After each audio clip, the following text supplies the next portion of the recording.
ఈ రోజున జగన్మోహన్ రెడ్డి గారు గెలవడానికి ముఖ్య కారణం ఆయన ఇచ్చిన పథకాలు ఇంటింటికి చేరవేయడంలో ఆయన ప్రాధాన్యత ముఖ్యంగా ఈరోజు ఫలితాల్లో తెలియబోతుంది. జూన్ 4న ఆ 4వ తారీఖున ఆయన సీఎం అవ్వడానికి కారణం లబ్ధిదారులే ఆయన్ని మళ్ళీ సీఎం చేసుకుంటారు.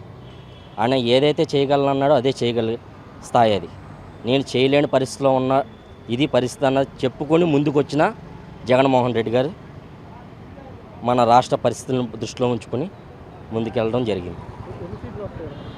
ఆయనకి దాదాపు 145, 150 మధ్యలో రావచ్చని మా అంచనా. మళ్ళీ 2024లో కూడా జగన్మోహన్ రెడ్డి గారు ముఖ్యమంత్రి ప్రమాణ స్వీకారం చేస్తామని అనౌన్స్ చేయడంలో ఇక అంతకన్నా హీరోయిజం ఏమిటో చెప్పండి. డేటు మరి సీట్లు కూడా అనౌన్స్ చేశారు. ఆయన చేసిన పరిపాలన మీదే ఓటు అడిగారు. ఆయన మంచి చేస్తేనే ఓటు వేయమన్నారు. అదేవిధంగా కార్యకర్తలు కానీ నాయకులు కూడా అదే స్టాండ్ మీద అడిగారు. ప్లస్ ప్రతి పథకం కూడా ఏ పార్టీ చూడకుండా ఇచ్చారు. లాస్ట్ వరకు కూడా అన్ని పార్టీలకి వరకు ఇచ్చారు.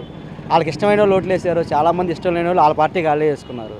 ఇక అంతకన్నా పాలన చేయడంలో జగన్మోహన్ రెడ్డి గారు మించిన వాళ్ళు ఇంక ఈ ప్రపంచంలో ఏ నాయకుడు కూడా ఈ దేశంలో ఏ నాయకుడు కూడా దాన్ని కంపేర్ చేసుకోవడానికి సరిపోడని చెప్పగలం. పిఠాపురంలో పవన్ కళ్యాణ్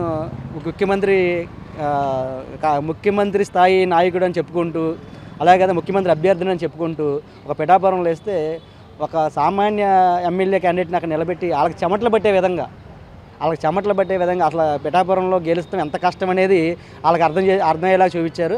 టఫ్ ఫైట్ ఇచ్చారు. 100% వంగగీత గారు గెలుస్తారేమో అనేది మా ఆలోచన.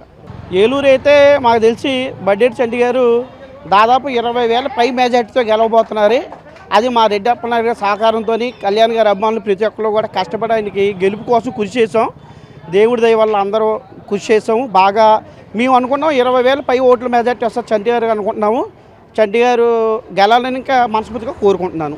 మొన్న జరిగిన ఎలక్షన్ దాంట్లోని ఫస్ట్ ఓడిపోయేది మొదటి సీట్లోని కొడాలి నాని, తర్వాత అంబటి రాంబాబు గారు ఎలాగో డిపాజిట్ కూడా నాకు తెలిసి ఆ డిపాజిట్ కూడా కష్టమేమో అనుకుంటున్నా. సత్తుపల్లిలో అంత అరాచకాలు కూడా చేసేది. తర్వాత రోజా మొన్న ఏదో అంది, ఏదో నగరి అడ్డ రోజా అడ్డ అంది. ఇంకా దానికి అడ్డ కాదు ఏమి ఉండదు దానికి. ఇంకా దానికి డిపాజిట్లు కూడా గల్లంత అవుతాయి రోజాకు కూడా. వీళ్ళు ఎట్టి పరిస్థితుల్లో గెలరు. వైసీపీ ఓడిపోయిన క్యాండిడేట్లో ముందు ఈ వర్షంలోని ఈ నరుగులు మాత్రం ఉంటారు. నేను అది మటుకు పక్కాగా చెప్పగలను. మొన్న జరిగిన ఎన్నికలలోని పవన్ కళ్యాణ్ గారు మద్దతు ఇచ్చారు. 2014లో కళ్యాణ్ గారు మద్దతు అవ్వడం వల్ల టీడీపీ మేము అందరం కూడా సపోర్ట్ చేసాం. మా ఇంట్లో ఓటింగ్ కాదు కానీ బయట ఓటింగ్ కానీ చాలా మటుకు టీడీపీకి వేసాం. అదే మళ్ళీ ఇప్పుడు రిపీట్ అవుతుంది 2024 కూడా. 2009 చిన్న మిస్టేక్ వల్ల వైసీపీ జగన్ వచ్చాడు. ఈ 2024 మటుకు పక్కాగా కూటమి మినిమం 125 నుండి 130 సీట్లు కన్ఫర్మ్గా వస్తాయి. ఎంపీ సీట్లు 18 ఈజీగా 18 కొడతారు. దాంట్లో నో డౌట్. కాబోయే సీఎం చంద్రబాబు గారు, డిప్యూటీ సీఎం గారు మా పవన్ కళ్యాణ్ గారు అనుకుంటున్నాం. ఇది 100% జరుగుద్ది పక్కా. For more videos like this, subscribe Big TV channel.